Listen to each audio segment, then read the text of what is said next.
ಎಲ್ಲರಿಗೂ ಶುಭೋದಯ. ನನ್ನ ಹೆಸರು ಮೋನಿಕಾ. ನನ್ನ ಹೆಸರು ಜಯಶ್ರೀ. ನಾವಿಬ್ಬರು GHS ಕೊಡಯಾಲ ಕರನಹಳ್ಳಿಯಲ್ಲಿ 9ನೇ ತರಗತಿಯಲ್ಲಿ ವಿದ್ಯಾಭ್ಯಾಸ ಮಾಡುತ್ತಿದ್ದೇವೆ. ನಾವು ಹಿಂದಿನ ತರಗತಿಯಲ್ಲಿ ಕಶೇರುಕಗಳ 3 ಗುಂಪುಗಳ ಬಗ್ಗೆ ಅಧ್ಯಯನ ಮಾಡಿದ್ದೇವೆ. ಅವು ಯಾವುವು ಎಂದರೆ ಮೀನುಗಳು, ಉಭಯವಾಸಿಗಳು, ಸರೀಸೃಪಗಳು. ಈ ತರಗತಿಯಲ್ಲಿ ಕಶೇರುಕಗಳ ಕೊನೆಯ 2 ಗುಂಪುಗಳಾದ ಪಕ್ಷಿಗಳು ಮತ್ತು ಸ್ತನಿಗಳ ಬಗ್ಗೆ ಅಧ್ಯಯನ ಮಾಡಲು ಹೊರಟಿದ್ದೇವೆ. ಪಕ್ಷಿಗಳು ಅಂದ್ರೆ ಯಾರಿಗಿಷ್ಟ ಆಗಲ್ಲ ಹೇಳಿ? ಅವುಗಳು ಸುಂದರವಾಗಿರುತ್ತವೆ, ಆಕರ್ಷಣೀಯವಾಗಿರುತ್ತದೆ.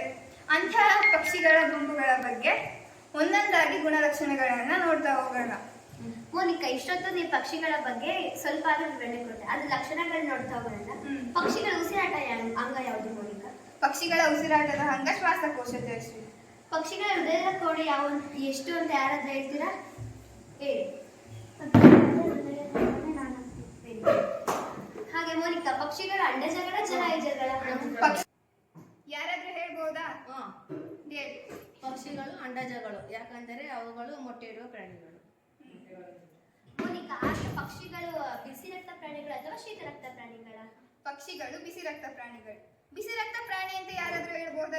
ಬಿಸಿ ರಕ್ತ ಪ್ರಾಣಿ ಅಂತಂದ್ರೆ ವಾತಾವರಣದಲ್ಲಿರುವ ಉಷ್ಣತೆಗೆ ತಕ್ಕಂತೆ ತಮ್ಮ ದೇಹದ ಉಷ್ಣತೆಯನ್ನು ಬದಲಾಯಿಸಿಕೊಳ್ಳೋದಕ್ಕಾಗೋದಿಲ್ಲ. ಅಂತಹ ಪ್ರಾಣಿಗಳನ್ನ ಬಿಸಿ ರಕ್ತ ಪ್ರಾಣಿಗಳು ಅಂತ ಕರಿತೀವಿ. ಮೋನಿಕಾ, ಈ ಪಕ್ಷಿಗಳ ಗುಂಪಲ್ಲಿ ಅತಿ ಚಿಕ್ಕ ಪಕ್ಷಿ ಯಾವುದು ಮೋನಿಕಾ?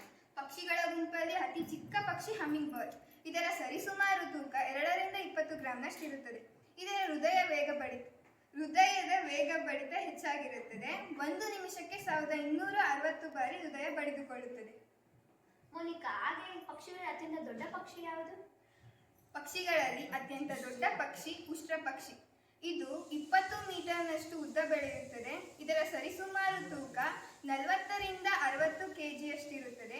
ಇದು ಇಷ್ಟು ತೂಕ ಇದ್ರೂ ಕೂಡ 1 ಗಂಟೆಗೆ 60 ಕಿಲೋಮೀಟರ್ ವೇಗದಲ್ಲಿ ಓಡುತ್ತದೆ. ಮೋನಿಕಾ, ಪಕ್ಷಿಗಳು ಹಿಂದಿನ ಕಶೇರುಕ ಗುಂಪುಗಳಲ್ಲಿ 3 ಗುಂಪುಗಳನ್ನ ನೋಡಿದ್ದೇವೆ. ಆ ಎಲ್ಲ ಪ್ರಾಣಿಗಳು 4 ಕಾಲುಗಳನ್ನ ಹೊಂದಿದ್ದಾವೆ. ಅದೇ ರೀತಿ ಪಕ್ಷಿಗಳು ಹೊಂದಿದವ? ಪಕ್ಷಿಗಳ ಮುಂಗಾಲುಗಳು ರೆಕ್ಕೆಗಳಾಗಿ ಮಾರ್ಪಾಟಾಗಿವೆ. ಅದು ಮನುಷ್ಯರು ಆರೋಗ್ಯಕ್ಕಾಗಲ್ಲ, ಆದ್ರೆ ಪಕ್ಷಿಗಳ ಆಗ್ಬೋದು. ಯಾರಾದ್ರೂ ಹೇಳ್ತೀರಾ ಏಕೆ ಅಂತ?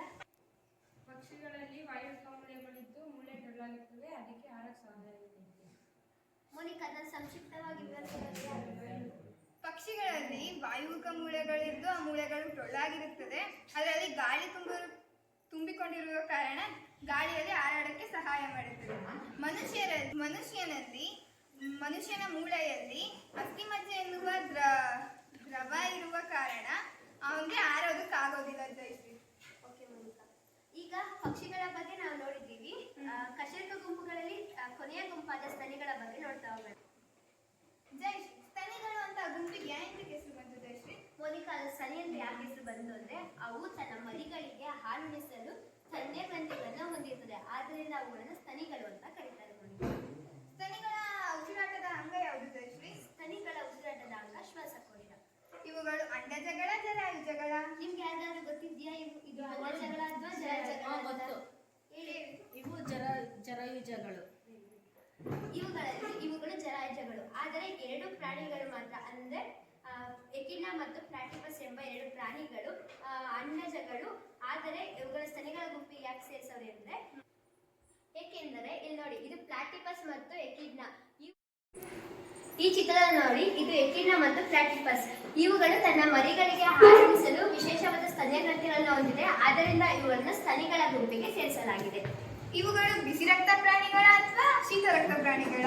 ಇವುಗಳು ಬಿಸಿ ರಕ್ತ ಪ್ರಾಣಿಗಳು. ಮೋನಿಕಾ, ಇವುಗಳಲ್ಲಿ ಅತ್ಯಂತ ಚಿಕ್ಕ ಸ್ತನಿ ಯಾವುದು ಅಂತ ಹೇಳ್ಬಹುದಾ? ಇವುಗಳಲ್ಲಿ ಅತ್ಯಂತ ಚಿಕ್ಕ ಪ್ರಾಣಿ ಪಿಗ್ಮಿ ಶ್ರೂ. ಇದು ಸುಮಾರು ತೂಕ 1.8 ಗ್ರಾಂನಿಂದ 2.5 ಗ್ರಾಂ ಇರುತ್ತದೆ. ಇವುಗಳಲ್ಲಿ ಅತ್ಯಂತ ದೊಡ್ಡ ಸ್ತನಿ ಯಾವುದು? ಜಯಶ್ರೀ, ಇವುಗಳಲ್ಲಿ ಅತ್ಯಂತ ದೊಡ್ಡ ಸ್ತನಿ ನೀರಿತಿಮಿಂಗಿಲ. ಇದರ ಉದ್ದ ಸುಮಾರು 30 ಮೀಟರ್ ಇದ್ದು ಇದು 300 ಮೆಟ್ರಿಕ್ ಟನ್ ತೂಕವಿರುತ್ತದೆ. ಈಗ ನಾವು ಒಂದು ವರ್ಕ್ಶೀಟ್ ಅನ್ನ ಕೊಡ್ತೀವಿ. ಇಲ್ಲಿ ತನಕ ನಾವು 5 ಕಶೇರುಕ ಗುಂಪುಗಳನ್ನು ನೋಡಿದ್ದೇವೆ. ನಾನು ಈಗ ಒಂದು ವರ್ಕ್ಶೀಟ್ ಕೊಡ್ತೀನಿ. ಅದರಲ್ಲಿ ಇದು ಯಾವ ಜೀವಿ ಗುಂಪು, ಯಾವ ಗುಂಪು ಮತ್ತು ಉದಾಹರಣೆಗಳು ಮತ್ತು ಕೆಲವು ಲಕ್ಷಣಗಳನ್ನ ನಾವೀಗ ಬರೆಯೋಣ. ನಿಮ್ಮೆಲ್ಲರಿಗೂ ಇವಾಗ ಇದನ್ನೇ ಒಂದೊಂದು ವರ್ಕ್ಶೀಟ್ ಕೊಡ್ತೀವಿ. ಎಲ್ಲರಿಗೂ ಧನ್ಯವಾದಗಳು.